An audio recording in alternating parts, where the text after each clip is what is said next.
धर्माचा जणू मूर्तिमान पुतळा धर्माचा जणू मूर्तिमान पुतळा भासे जना भूवरी भासे जना भूवरी दीक्षा देऊनि जो जगतिया दीक्षा देऊनि जो जगतिया बद्धास हो उद्धरी बद्धास हो उद्धरी वाणीने वदता भागवती कथा वाणीने वदता भागवती कथा व्यासाप्रती भासला व्यासा प्रती भासला तो हा गुरु श्री जनार्दन असा तो हा गुरु श्री जनार्दन असा पाटांगणी शोभला पाटांगणी शोभला सद्गुरुनाथ महाराज की जय. हरे नमः. श्री शुकोवाच एवमेतत्पुरा पृष्टो मैत्रेयो भगवान् किल क्षत्रावेनं प्रविष्टेन त्यक्त्वा स्वगृहमृद्धिमत. भगवान वेदव्यास वर्णन करून सांगू लागले आणि शुकाचार्य राजा परीक्षितीला सांगतात. सूत शौनकादिकांचा संवाद प्रारंभापासूनच चाललेला आहे. या ठिकाणी तिसरा स्कंध आज आपण सुरू करत आहोत.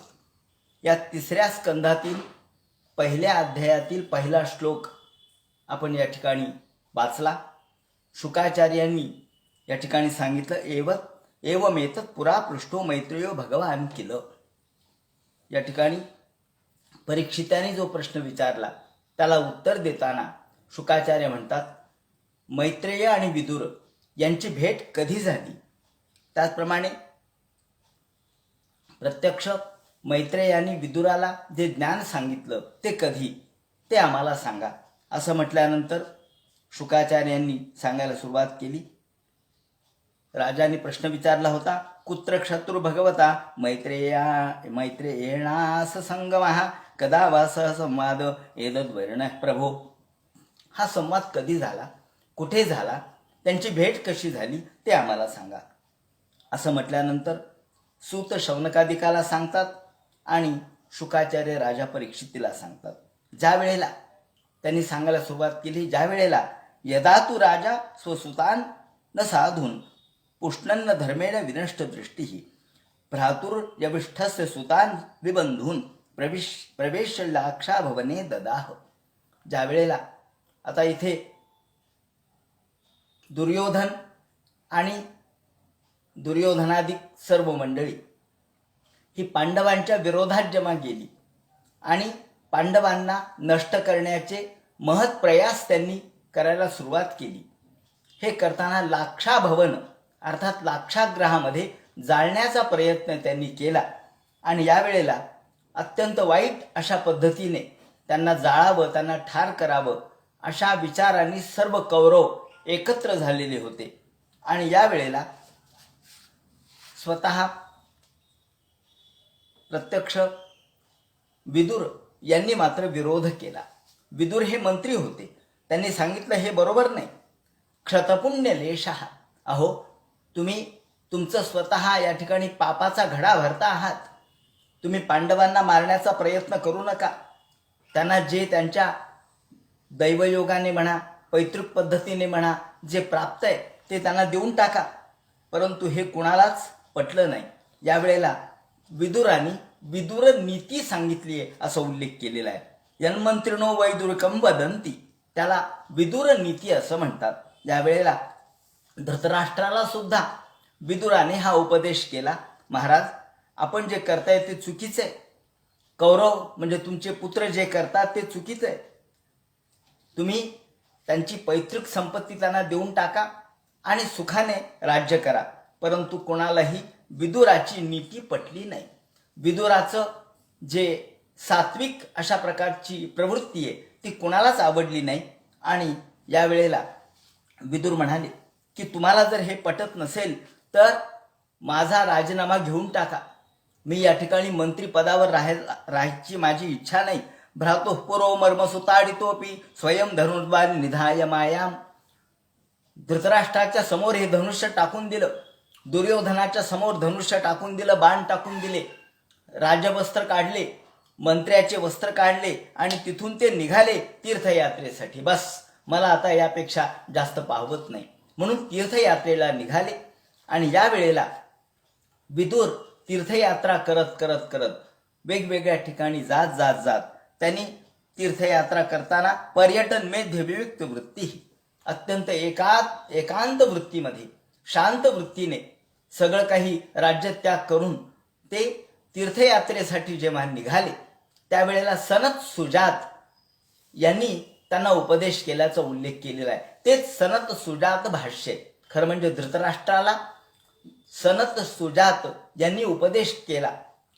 कारण विदुर हे लहान होते तेव्हा विदुर म्हणाले की आपण धृतराष्ट्राला आपल्या मोठ्या भावाला काय उपदेश करणार, म्हणून त्यांनी मुद्दाम सनत सुजातांना बोलावलं, सनकादिकांना बोलावलं आणि यावेळेला सनकादिकांच्या कडून धृतराष्ट्राला उपदेश त्यांनी करविला आणि तेच आज सनत सुजात भाष्य म्हणून प्रसिद्ध आहे. तेव्हा हे पण तेही धृतराष्ट्राला पटलं नाही आणि तिथून विदुर निघून गेले.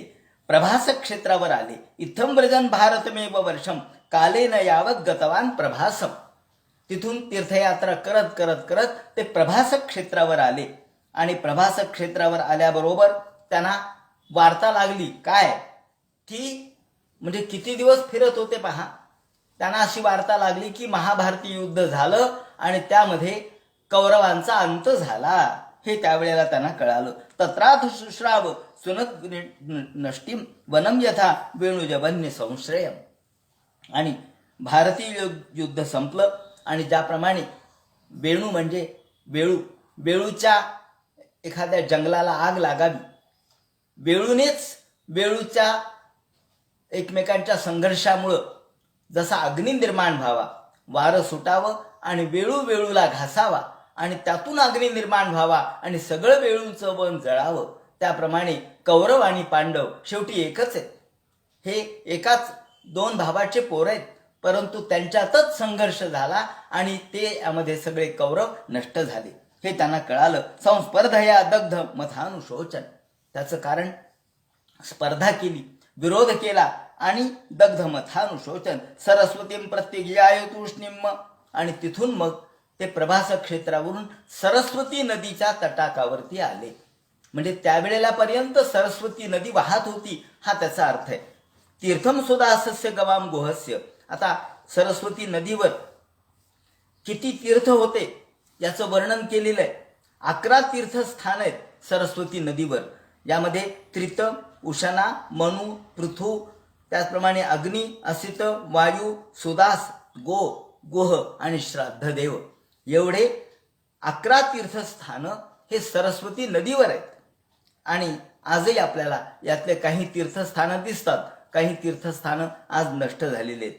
तेव्हा अन्यानीचे द्विजदेव देवाईही याप्रमाणे तिथल्या तीर्थांचं दर्शन घेतलं, देवदेवतांचं दर्शन घेतलं विदुराने आणि तिथून मुख्यांकित मंदिरांनी त्यातली वेगवेगळे मंदिरं, मठ यांचं दर्शन घेऊन भगवंताचं स्मरण करत करत करत त्यांनी तिथून ततस्ततिव्रज सुराष्ट्र मृद्धम दिल्ली, मथुरा, त्याचप्रमाणे पंजाब, गुडगावाचं याप्रमाणे करत करत करत सौवीर मत्स्यांकुरुजांगलांश कालेन तावद नुपेत्य याप्रमाणे फिरत फिरत फिरत त्यांची भेट उद्धवाशी झाली.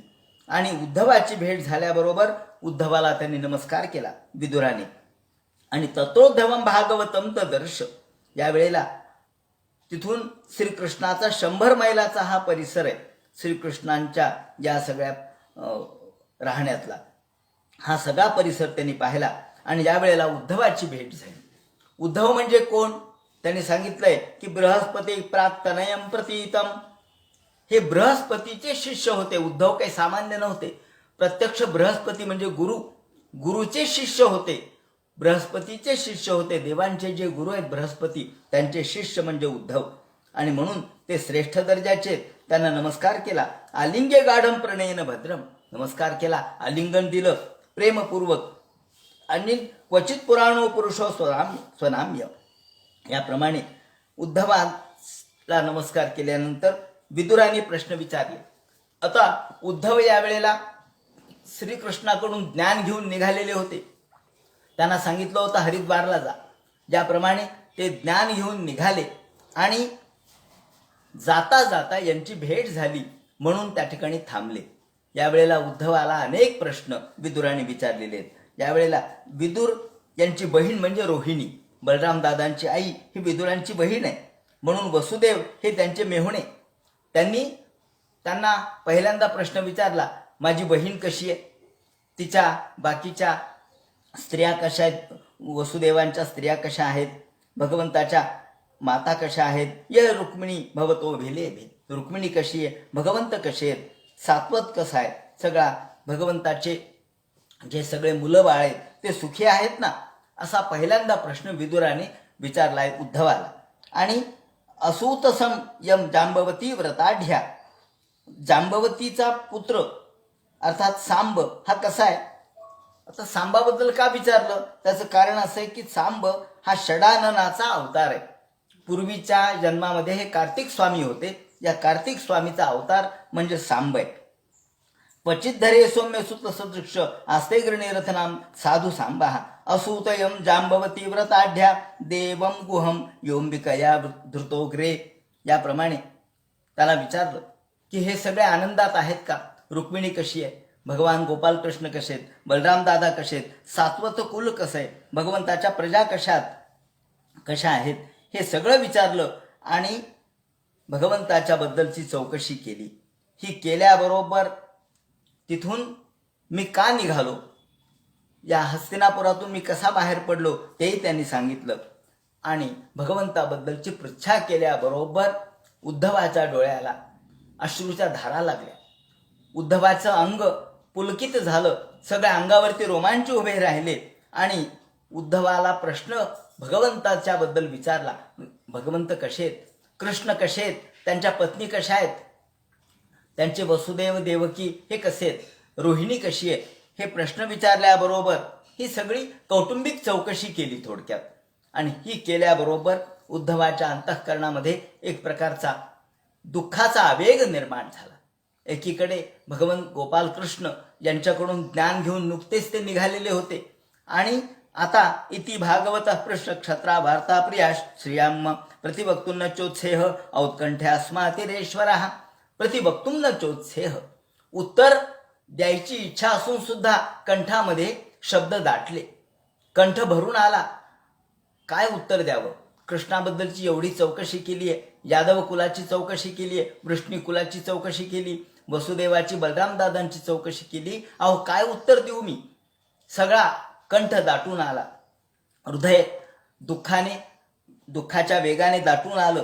आणि या पंचहायनो मात्रा प्रातराश याचिता, त्यांनी सांगितलं, अहो काय सांगावं, भगवान गोपालकृष्ण हे लहान लहान मुलांच्या बरोबर खेळत होते गोकुळामध्ये.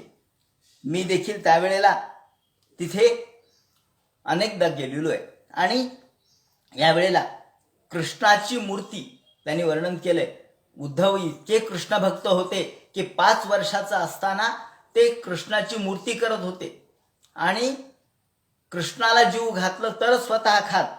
आई त्यांची उद्धवाची मागे लागायची, अरे जेवण कर जेवण कर, परंतु कृष्णाच्या पूजेशिवाय, कृष्णाची पूजा झाल्याशिवाय उद्धव जेवण घेत नव्हते, अगदी 5 वर्षाचा असल्यापासून. म्हणजे अगदी अज्ञान काळात सुद्धा, अज्ञानावस्थेत सुद्धा कृष्ण भक्ती एवढी उद्धवाशी एकरूप झालेली होती की उद्धव कृष्णाची पूजा झाल्याशिवाय जेवण घेत नव्हते. आई मागं लागायची. अरे त्यांनी वर्णन केलंय, या पंचहायनो मात्रा प्रातराशाय याचिता. प्रातराश म्हणजे सकाळची न्याहारी, नाश्ता ज्याला आपण म्हणतो. ही नाश्ता घेण्यासाठी आई मागं लागायची. अरे उशीर झालाय, लवकरात लवकर नाश्ता घे, लवकरात लवकर या, थोडंसं काहीतरी खा. परंतु कृष्णभक्ती एवढी उद्धवाची होती ती की तन्नच्छत्रचयन यस्य सपर्या बाललीलया. कृष्णाच्या बरोबर, कृष्णाच्या रूपाशी खेळता खेळता, कृष्णाच्या मूर्तीबरोबर खेळता खेळता ते इतके तल्लीन होऊन जायचे की विसरून जायचे, अर्थात भूक तहान सगळी विसरून जायचे असे हे उद्धव. आता या उद्धवाला भगवंताबद्दलचा प्रश्न विचारल्यावर उद्धवाच्या मनात अष्टसात्विक भाव जागृत झाले, त्यांच्या अंतःकरण दाटलं, त्याचप्रमाणे अंगावर रोमांच उभे राहिले आणि पुलकोद्भिन्न सर्वांगो मुंचन मीलदृशा शुचाहा. शोक मनामध्ये दाटला. डोळ्यातून अश्रुधारा येऊ लागल्या. त्याचप्रमाणे अंगावर रोमांच उभे राहिले.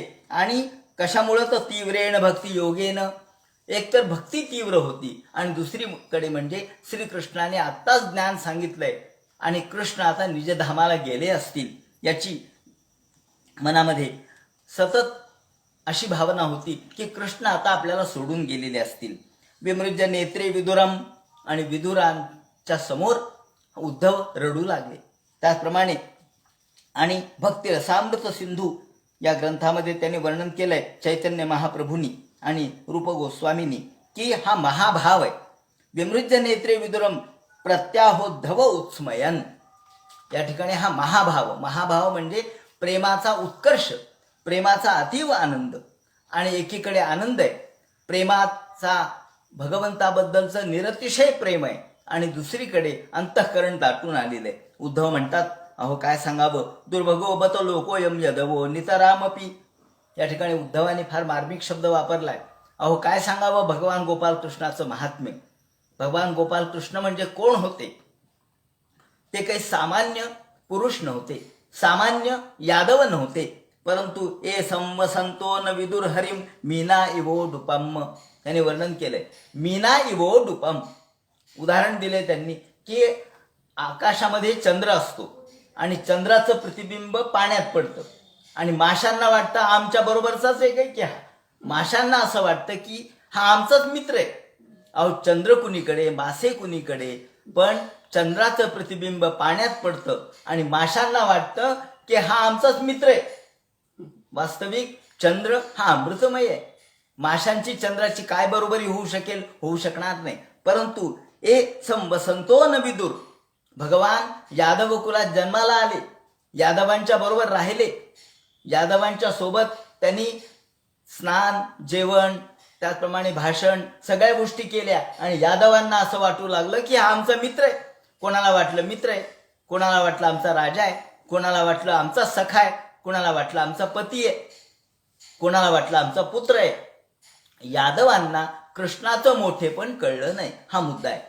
यादवांना कृष्णाचं मोठेपण कळलं नाही. ज्याप्रमाणे आकाशातल्या चंद्राचं प्रतिबिंब पाण्यात पडतं आणि माशांना वाटतं की हे आमचाच बरोबरचा आहे, वास्तविक माशांची त्यांची कशी बरोबरी होईल?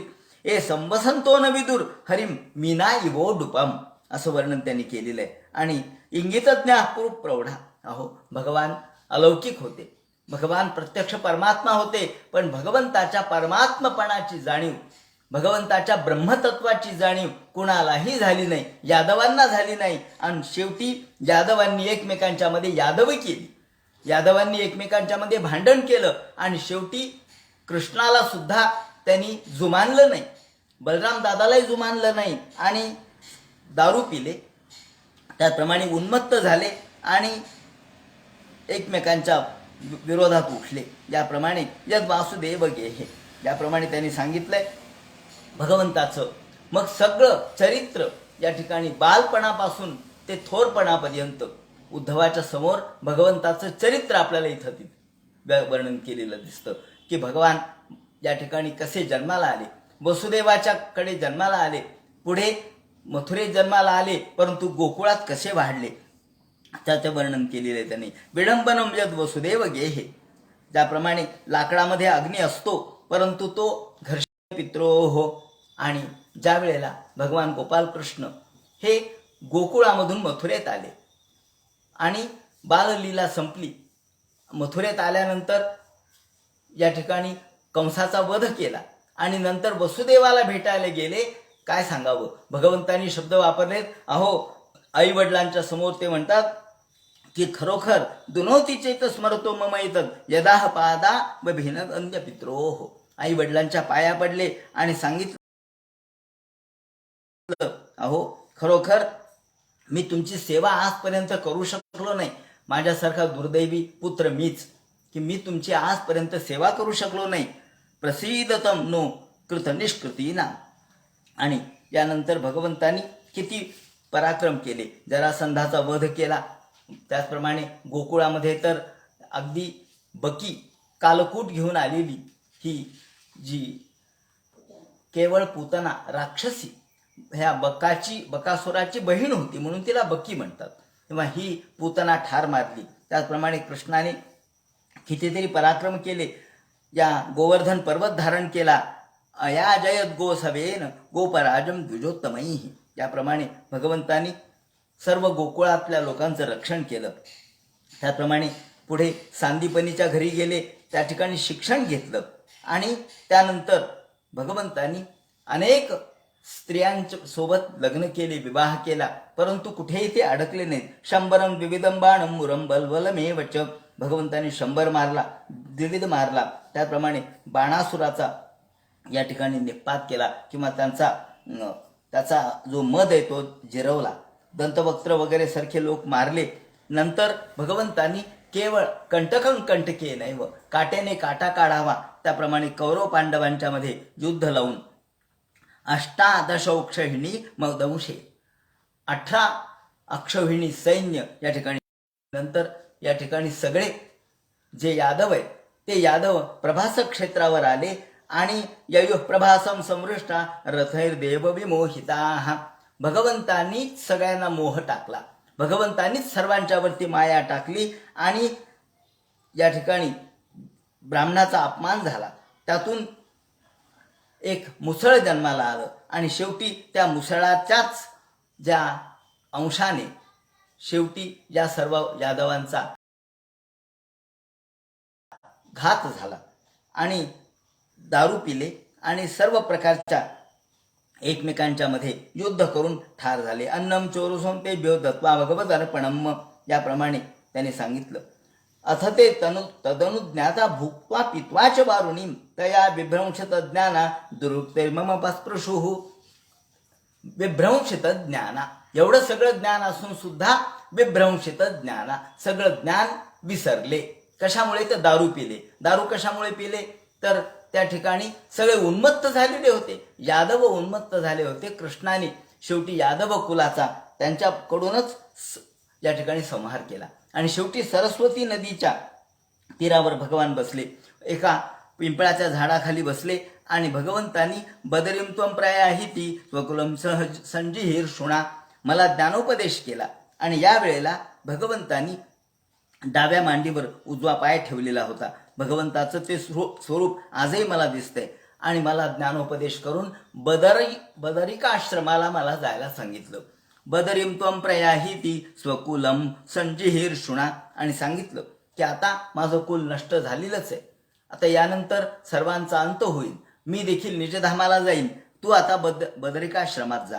मला ज्ञान सांगितलं. यावेळेला मैत्रेय तिथे होते असं या ठिकाणी ते सांगतात. म्हणजे उद्धव सांगतात की या वेळेला मैत्रेय सुद्धा तिथे होते आणि मैत्रेयांनी नमस्कार केला. मैत्रेयाला भगवंतांनी सांगितलं की आता तुम्ही सुद्धा जा आणि विदुराची तुमची भेट होईल, तुम्ही विदुराला ज्ञान सांगा. म्हणे या वेळेला विदुराला ज्ञान सांगण्याचा आदेश मैत्रेयाला दिलेला आहे. उद्धवाला त्यांनी प्रार्थना केली, मला तुम्ही ज्ञान सांगा, परंतु उद्धवानी सांगितलं नाही. भगवंतांनी मला तुम्हाला ज्ञान द्यायला सांगितलेलं नाहीये, मैत्रेयाला सांगितलंय, कारण मैत्रेय सुद्धा तिथे होते.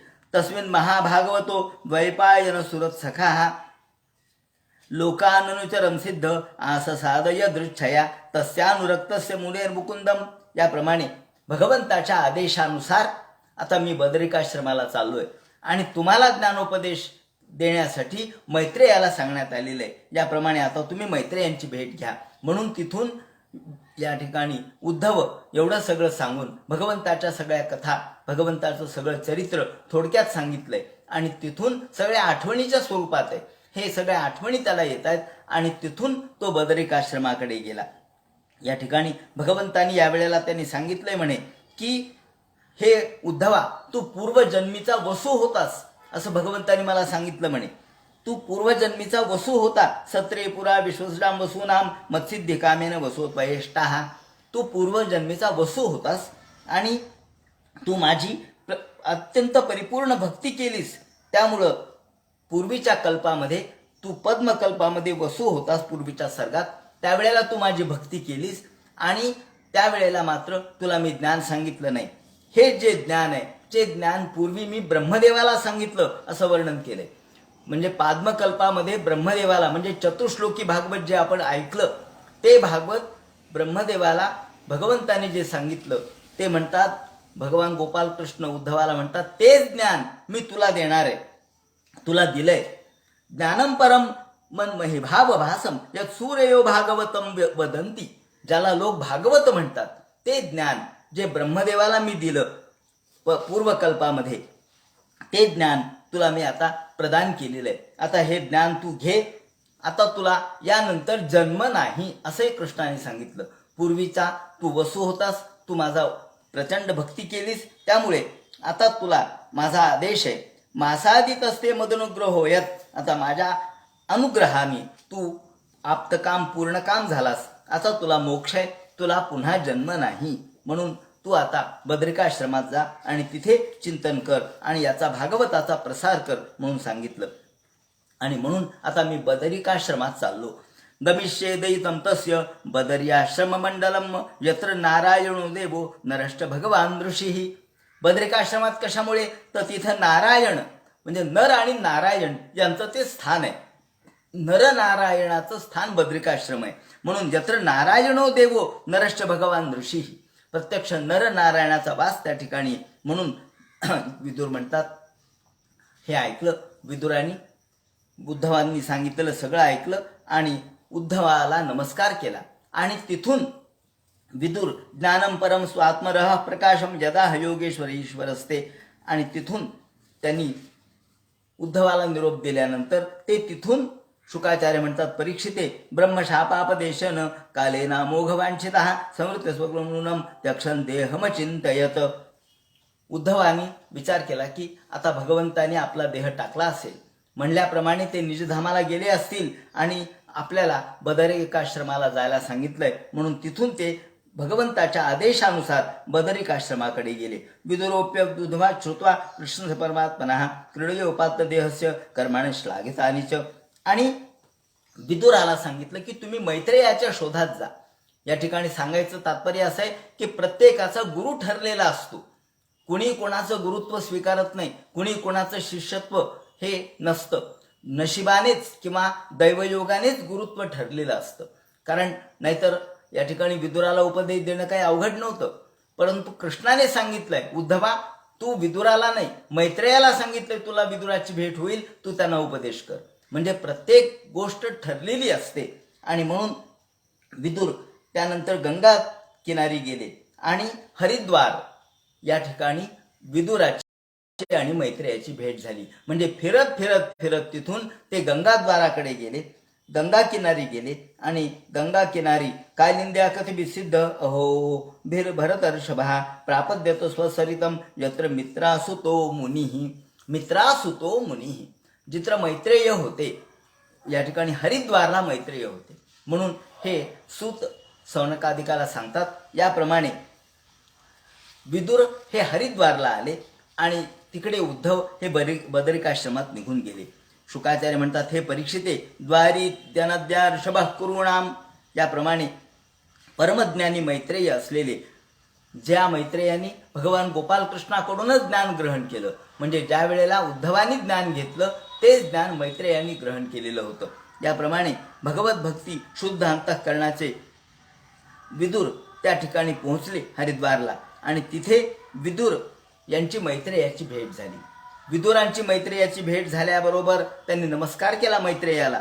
सुखाय कर्माणि करोति लोको न तैः सुखम वान्य दुपारमं वा विंदेत भूयस्तव एव दुःखम यदत्र युक्तम भगवान वदेन्नः. या ठिकाणी मैत्रेय अत्यंत श्रेष्ठ दर्जाचे ज्ञानी होते. आता हा जो या ठिकाणी ही जी परंपरा आहे ही शेष परंपरा आहे. म्हणजे भागवताच्या ज्या दोन परंपरा आहेत, एक परंपरा आहे प्रत्यक्ष आदिनारायण. आदिनारायणांनी ब्रह्मदेवाला सांगितलं, ब्रह्मदेवानी नारदाला सांगितलं, नारदानी व्यासाला सांगितलं, व्यासांनी शुकाचार्याला सांगितलं, शुकाचार्यांनी परीक्षितीला सांगितलं आणि परीक्षितीला सांगताना सूत शौनकादिक तिथे होते. ही एक परंपरा आहे. दुसरी परंपरा आहे ती प्रत्यक्ष शेष नारायणापासून. हे शेष नारायणापासून म्हणजे आदिनारायणापासून असलेलं ज्ञान शेषाने आत्मसात केलं. शेषांच्याकडून ते सनक सनंदन सनातन सनत कुमार यांनी आत्मसात केलं. सनक सनंदनांच्याकडून सांख्यायनाने आत्मसात केलं. सांख्यायनाकडून मैत्रेयाने आत्मसात, सांख्यायनाकडून प्रत्यक्ष या पराशराने आत्मसात केलं, पराशराकडून मैत्रेयाने आत्मसात केलं आणि मैत्रेयाकडून विदुराला प्राप्त झालं. आणि विदुराचं या ठिकाणी आता वर्णन करतायत. म्हणजे मैत्रेय आणि विदुर यांचा संवाद म्हणजे ही भागवताची दुसरी परंपरा आहे. याप्रमाणे सुखाय कर्माणी करोति लोको, त्याने प्रश्न उपस्थित केला की हे मैत्रेय महाराज, तुम्हाला नमस्कार असो. या ठिकाणी मी फिरत फिरत फिरत तुमच्या शोधार्थ या ठिकाणी आलो आणि आपलं दर्शन झालं, मला आनंद झाला. भगवत भक्तीनं माझं अंतःकरण शुद्ध झालेलं आहे. मी तुम्हाला एक मूलभूत प्रश्न विचारतो. म्हणून मैत्रेयांना विदुराने प्रश्न विचारला. सुखाय कर्माणि करोति लोको नतय सुखम वान्यतुपारमं वा. लोक सुखासाठी प्रयत्न करतात, लोक सगळे सुखासाठी झटत असतात. सुखाय कर्माणि करोति लोको, सगळे लोक सुखार्थात सर्व भूतानां मता सर्वा प्रवृत्तया, सगळं जग सुखासाठी प्रयत्न करत असताना त्यांच्या पदरी दुःख का पडतं? हा मूलभूत प्रश्न आहे. की लोक दुःख मिळावं म्हणून कोणी सत्यनारायण करत नाही, दुःख मिळावं म्हणून कोणी उपासना करत नाही, दुःख मिळावं म्हणून कोणी नामजप करत नाही, दुःख मिळावं म्हणून कोणी सत्यांबा करत नाही. मग तरी दुःख का पदरी पडतं? सुखासाठी सगळं करतात. सुखार्थात सर्व भूतानां मता सर्वा प्रवृत्तया, सगळे मत, सगळे शास्त्र, सगळे पुराण, सगळं साहित्य हे सुखासाठी निर्माण झालेले. मानवी सुख, मानवी कल्याणासाठी निर्माण झालंय. असं असताना दुःख लोकांच्या पदरी का पडतं? सुखाय कर्माणि करोति लोको नतय सुखम वान्यतुपारमं वा. परंतु सुखाच्या ऐवजी माणसाला दुःख का पदरी पडतं? विंदेत भूयस्तत एव दुःखम यदत्र युक्तम भगवान वदेन्नः. आपण एवढं मला सांगा. आणि यदत्र युक्तम तदत दधर्म जनस्य कृष्णाद विमुखस्य दैवा दधर्मशीलस्य सुदुःखितस्य. लोक भगवान कृष्णापासून या ठिकाणी परावृत्त होतात, अधर्मशील होतात. लोक अधर्मशील का होतात? लोक धर्मशील का नाहीत? लोक धर्माने का वागत नाहीत? आणि कृष्णाद विमुखस्य, भगवान गोपाल कृष्णाला विन्मुख का होतात? देवाला विन्मुख का होतात? देवाकडे पाठ फिरून दुसरीकडेच का जातात? जनस्य कृष्णात विमुखस्य दैवा दधर्मशीलस्य सुदुःखितस्य. आणि ते अधर्मशील होतात म्हणून दुःखी होतात.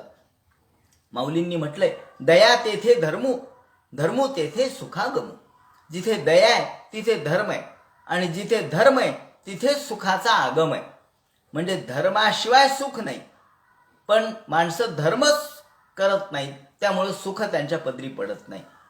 या ठिकाणी दया तेथे धर्मू, धर्मू तेथे सुखागमू. धर्म आणि सुख एकच आहे. धर्मानेच सुख प्राप्त होतं.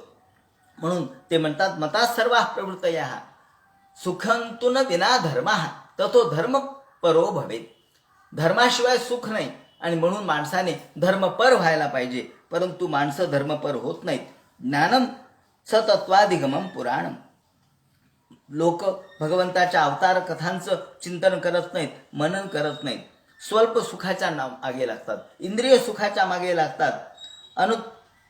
या ठिकाणी क्षुल्ल सुखावाहाना, क्षुल्लक असणारे ऐंद्रिय सुखाच्या मागे लागतात. आणि ऐंद्रिय सुख हे शेवटी दुःखकारक आहे. कारण रजस म्हणजे रजो प्रवृत्ती ही दुःखकारकच आहे. म्हणून रजसस्तु दुःखम, या ठिकाणी फले दुःखम, रजाचं फळ दुःखच सांगितलंय.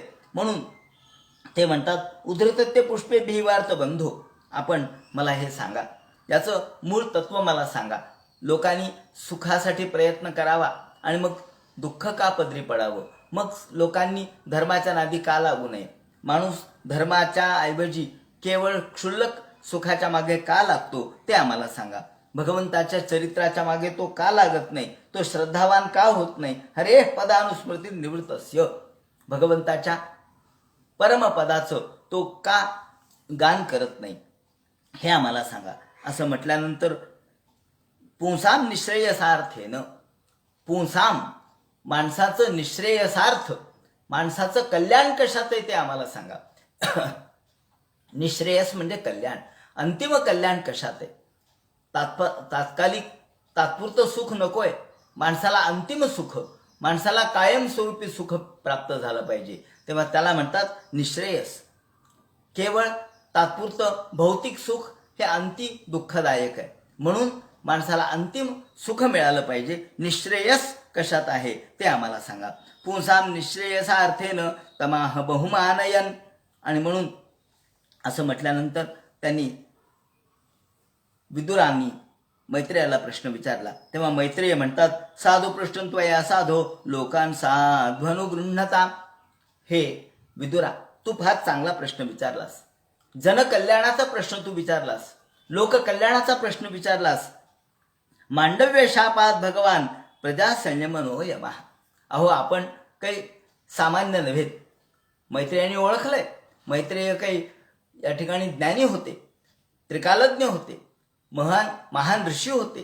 त्यांना माहीत होतं की हे विदुर कोण आहेत. त्यांनी सांगितलं मांडव्य शापात भगवान प्रजा संयमनो यमः भ्रातो क्षेत्रीय भुजिष्यायाम जात सत्यवती सुतात. तुम्ही सत्यवतीच्या पोटी जन्माला आलेला आहात.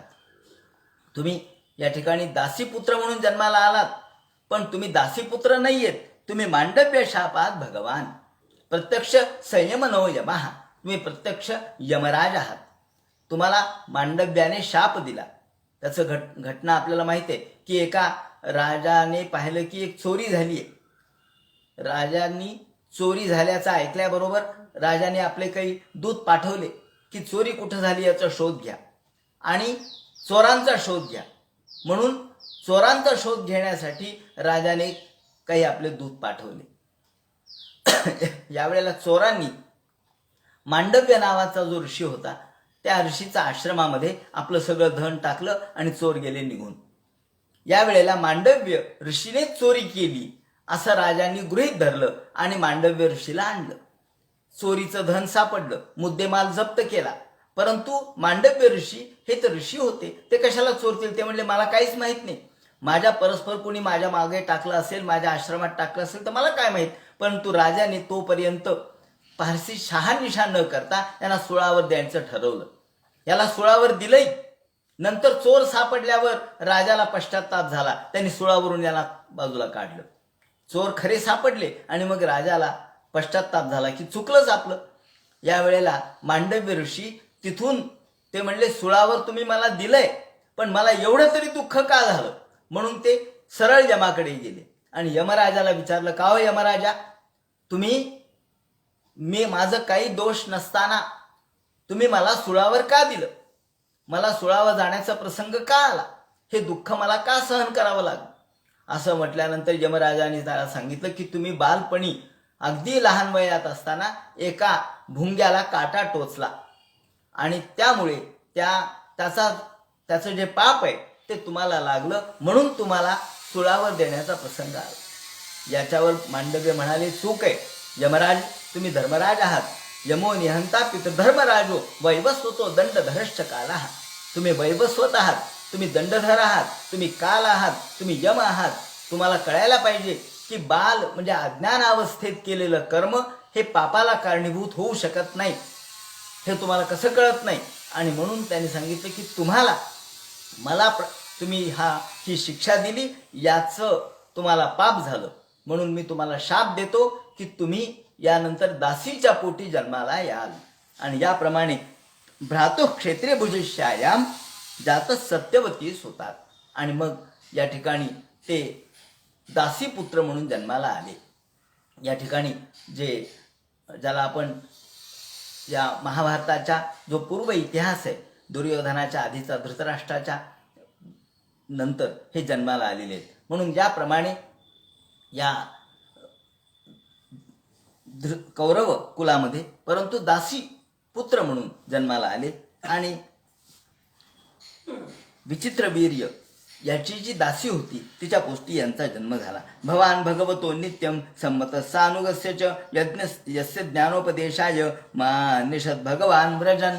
आणि भगवंतांनी सुद्धा मला सांगितले की तुमची भेट होईल आणि तुम्हाला ज्ञान सांगा, म्हणून प्रत्यक्ष भगवान गोपालकृष्णाने हे सांगितलंय.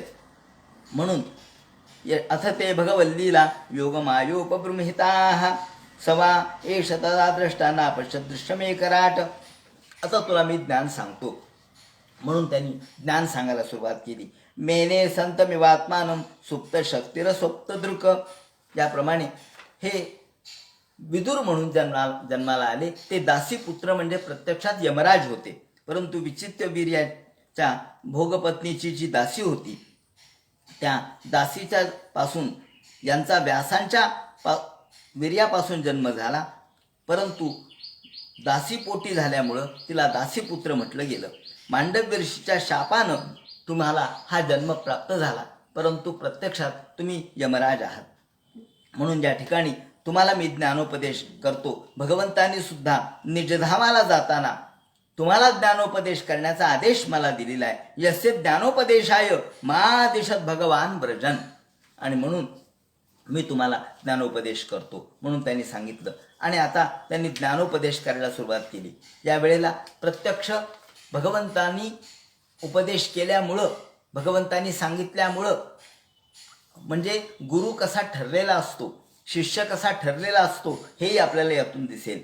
त्याप्रमाणे मैत्रेयांनी विदुराला सांगायला सुरुवात केली. सवा एष तदा द्रष्टा नापश्यत दृश्यमेकराट. मेने संतमिवात्मानं सुप्त शक्तिर सुप्त दृक. भगवंत विश्वात्मक असणारे, ब्रह्मांडात्मक असणारे भगवान हे कसे प्रगट झाले, विराट स्वरूपाचे भगवान कसे प्रगट झाले. काल, माया, महत्त्व, अहंकार, तन्मात्रा, आकाश आणि शब्द, आणि तिथून पुढे पंचमहाभूत, पंच ज्ञानेंद्रिय, पंचकर्मेंद्रिय, म्हणजे हे सगळे सर्ग कसा निर्माण झाला, सर्गाची निर्मिती कशी झाली, कालशक्तीने ही त्रिगुण मायेचा क्षोभ कसा झाला हे त्यांनी सांगायला सुरुवात केली. कालवृत्त्यातु मायायाम गुणमय्या मधोक्षजा पुरुषेणात्मभूतेन वीर्यमाधत्त वीर्यवान. भगवान या ठिकाणी विश्वात्मक असणारा भगवान त्यांनी कालशक्तीच्या द्वारे त्रिगुणमयी असणाऱ्या जी माया आहे, सत्व, रज आणि तम अशी त्रिगुणमयी माया, तिचा क्षोभ झाला.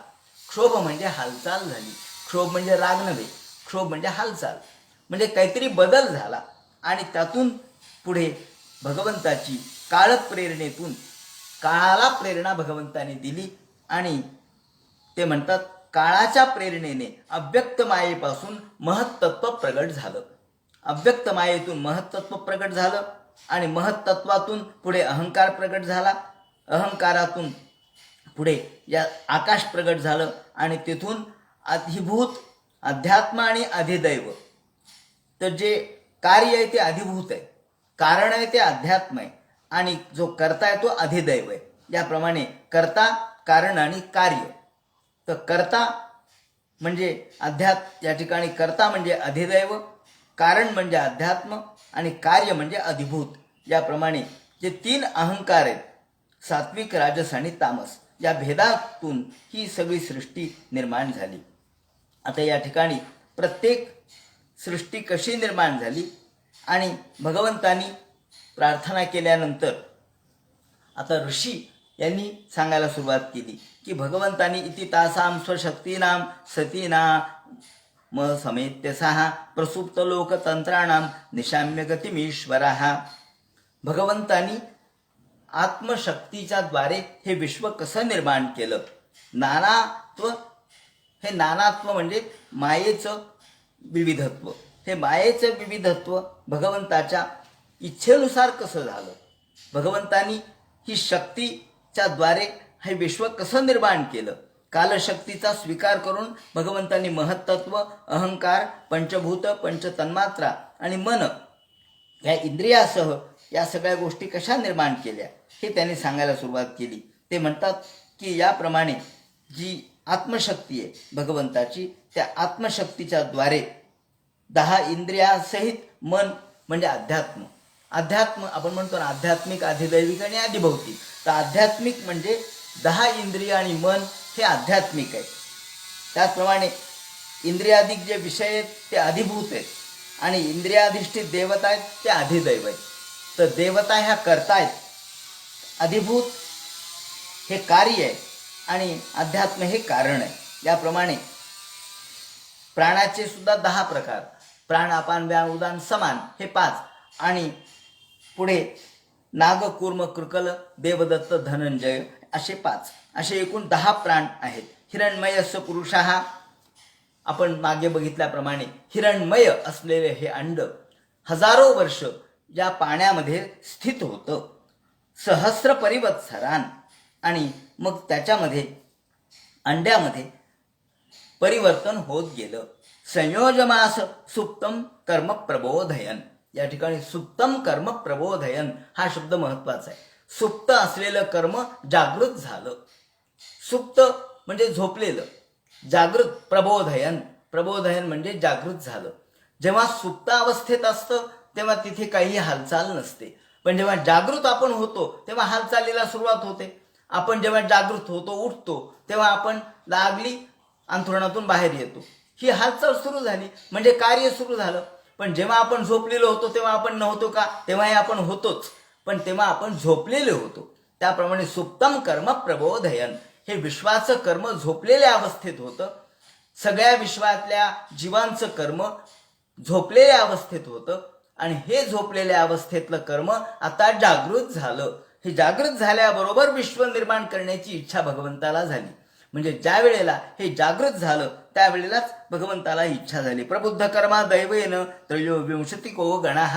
हे 23 त्रयोविंशतिको गणः 23 गण आहेत आणि 24वा भगवान परमात्मा आहे. याप्रमाणे असे 23 गणांचा उल्लेख त्यांनी केलेला आहे. 23 गण म्हणजे समूह आहेत. ते कोणते?